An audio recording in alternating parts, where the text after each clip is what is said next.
A caçada aos discípulos, a igreja sob pressão e o fogo do Pentecostes.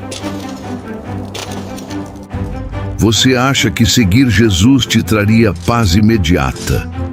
Mas e se, na verdade, isso colocasse um alvo nas suas costas? Imagine acordar todos os dias com medo. Medo de baterem à sua porta. Medo de ser denunciado. Medo de que sua fé custe a sua própria vida.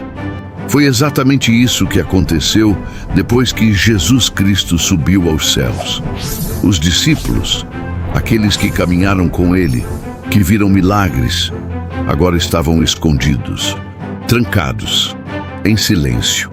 Não havia multidões, não havia púlpito, só havia medo. As ruas de Jerusalém já não eram seguras. Seguir o nome de Jesus não era apenas fé, era risco. E enquanto a perseguição crescia, uma pergunta ecoava dentro deles: vale a pena continuar? Talvez essa seja a mesma pergunta que você tem feito hoje, porque existem momentos em que viver a fé parece mais difícil do que desistir dela. Momentos em que Deus parece em silêncio. Momentos em que tudo o que você vê é pressão, oposição, cansaço. Mas o que eles não sabiam é que o silêncio de Deus não era ausência, era preparação. Algo estava prestes a acontecer, algo que mudaria tudo. E talvez seja exatamente isso que você precisa hoje. Jerusalém não era mais a mesma. As ruas ainda estavam cheias, o comércio continuava, os sacerdotes seguiam seus rituais. Mas havia algo no ar, uma tensão invisível, um silêncio pesado. Poucas semanas antes, a cidade havia testemunhado algo que jamais seria esquecido: a crucificação de Jesus Cristo. Não foi uma morte comum, foi pública, violenta, humilhante, uma execução romana, feita não apenas para punir, mas para intimidar. A cruz era uma mensagem, e todos entenderam. Jerusalém estava sob o domínio do Império Romano. Roma não tolerava ameaças. Qualquer sinal de rebelião era esmagado, sem piedade. O governador Pôncio Pilatos já havia deixado isso claro. Mas a pressão não vinha apenas de fora, ela vinha de dentro, do Sinédrio. Homens que viam na mensagem de Jesus uma ameaça ao poder, ao controle, à estrutura religiosa, e mesmo depois da morte, o nome dele continuava vivo, e isso era perigoso. Então, a caçada começou. Os seguidores de Jesus passaram a ser vistos como um problema, um risco, uma seita que precisava ser silenciada. E nesse cenário surge um nome, temido, respeitado, implacável: Saulo de Tarso. Um homem culto, disciplinado, religioso, convencido de que estava fazendo certo, mas completamente cego para a verdade. Ele invadia casas, arrastava homens, mulheres, famílias inteiras, prendia, humilhava, destruía, consentiu com mortes, como a de Estevão. Aquilo não era apenas perseguição, era uma caçada. E os discípulos não eram heróis naquele momento. Eles eram humanos, sentiam medo, sentiam dúvida, sentiam saudade. Eles haviam visto Jesus Cristo ressuscitado, mas agora ele não estava mais ali. E a ausência testa a fé.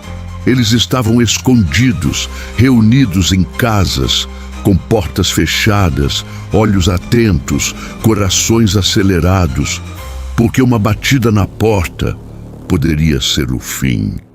Mas antes de subir aos céus, Jesus deixou uma promessa: vocês receberão poder quando o Espírito Santo descer sobre vocês. E aqui está o detalhe: eles receberam a promessa, mas não receberam o tempo. E é nesse lugar que muitos desistem. O tempo da espera é o lugar da prova.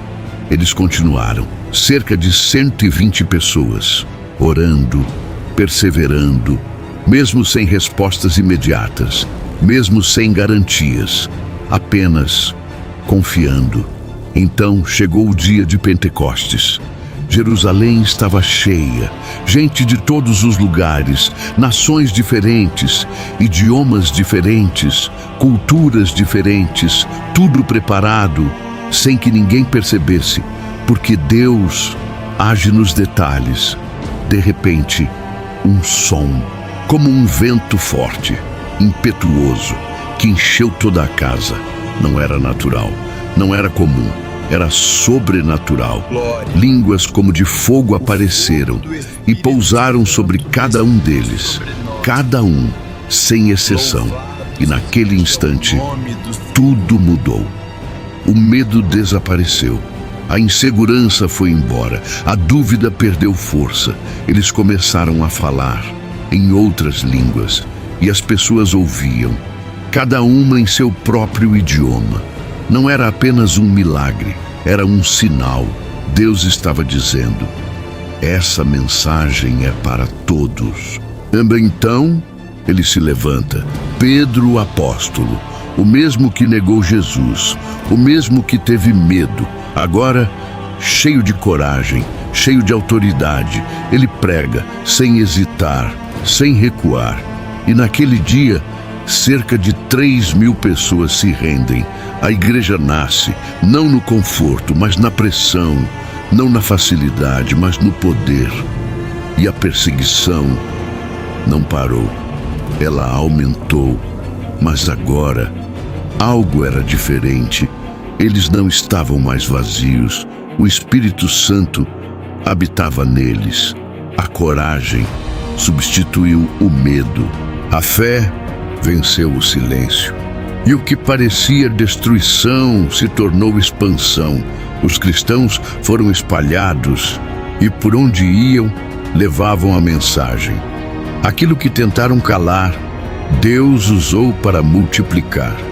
Agora, deixa eu falar com você. Quantas vezes você se sentiu com medo? Medo de viver sua fé, medo de se posicionar, medo de ser julgado. Você acredita, mas se esconde. Você sente, mas não age. Talvez o que falta não seja mais conhecimento, talvez seja presença.